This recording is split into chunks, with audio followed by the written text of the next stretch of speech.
24th of February, we began the special military operation in Ukraine to protect our citizens in Donbass and to ensure security of our homeland. Russian soldiers and officers are acting like real heroes.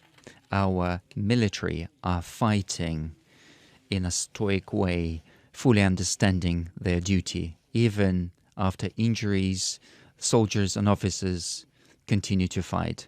They sacrifice their lives in order to save their comrades and peaceful citizens. In the course of fighting, our military and the formations of Donbass and Lugansk showing heroism. And we see a great example in Donetsk region. Fighters under the command of Brigada, they were able to break through a very strengthened line of defense that had been strengthened over the last 8 years. The commander of the tank detachment, during his fight, destroyed 5 tanks. On the 25th of February, the head of the Alexei Lovkin, encountered 15 tanks and 6 BMP of the nationalists.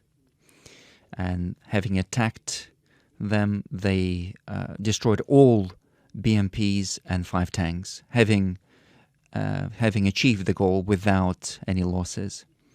I signed an order to award Gaji Magomedov the status of the honor of Hero of Russia posthumously. As a real commander, he was protecting his soldiers. Having received a heavy wound, he continued to fight and blew himself up with a grenade and the fighters who surrounded him, because he knew who he was dealing with. He was dealing with Nazis who abuse people. I'm a Russian person, and I see this heroism who is from somebody who is from Dagestan. And when I talk about other ethnic groups, I say I'm Chechen, I'm Ossetin, I'm Mordvin, and so on. All these 300 nationalities, ethnic groups that live in the territory of Russia. And I'm proud that I'm part of this world, part of this mighty, strong, multicultural state of Russia. And of course, I will never go back on my conviction that Russians and Ukrainians are the same people.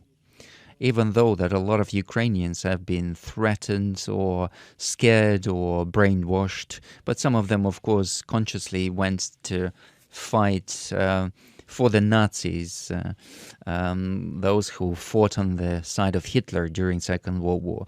The fact that we are dealing with neo-Nazis is demonstrated by the fact, by the nature of the fighting. We see that there are lots of mercenaries from Middle East, and they are using peaceful citizens as human shields. There are absolutely objective data where they place heavy artillery in residential areas. They are acting in this way, and they are absolute gangsters, absolute bandits.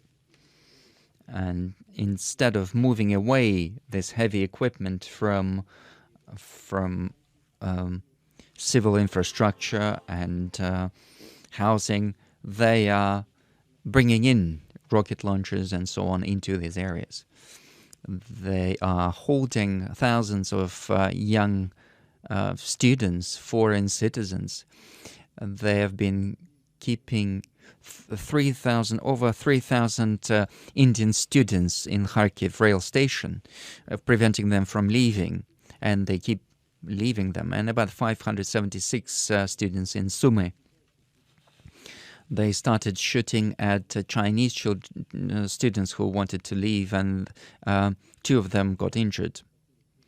Hundreds of foreign citizens are trying to leave the areas, but they're not allowed to do that. They're being held hostages, and they offer them to go through Lvov, which means covering the whole area of military action. Our military provided corridors in all areas without exception. They provided transportation so that citizens and foreign citizens could leave to safety zones. I would like to emphasize that nationalists are not allowing them to do this. Moreover, now they're telling foreign citizens to go to their authorities, who will need to contact Ukrainian foreign ministry. What is worse still, neo-Nazis are dealing in a really horrible way with their own citizens. They're using them as shields. We know that in Severodonetsk and Lysychansk and other areas of Donetsk, they are trying to move citizens from the upper floors in the buildings to the middle floors or lower floors, and they put some heavy equipment upstairs, and they put on the upper floors, they put snipers, and it was only the fascists, the Nazis, who were doing this in those areas when we fought them in the Second World War.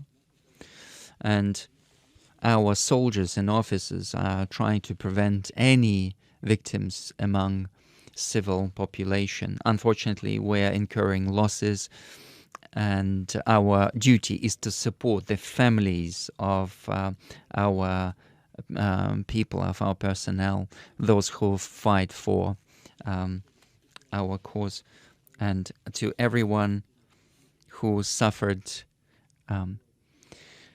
or who lost their lives. Their families will receive insurance payouts, and they will also get a monthly compensation to all the members of their families. Apart from that, I believe that it is necessary to set up another payout to all the servicemen and women who are participating in the operation in the region of 5 million rubles. All military who are injured in the operation will receive a payout, insurance payout, and one single payout for any injury. If the injured person is not able to continue the military service, they will receive 2.9 million rubles as a payout, and if they get disability, then they will receive a monthly compensation, and this has already been passed into law. I also would like to say that it's important to ensure additional payouts to the military and any other departments participating in the operation, those who were injured or received or wounded in the region of 3 million rubles. Now we have these military who fight for Russia, for the security of people in Donbass, and for denazification and demilitarization, so that there's no longer any direct threat on the direct border with Russia, including threat from nuclear weapons.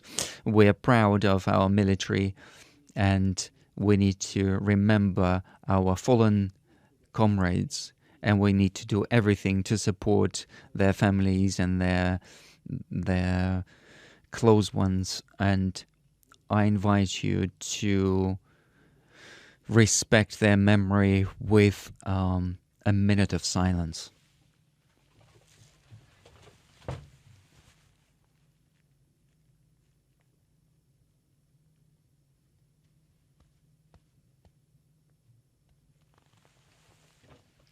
please.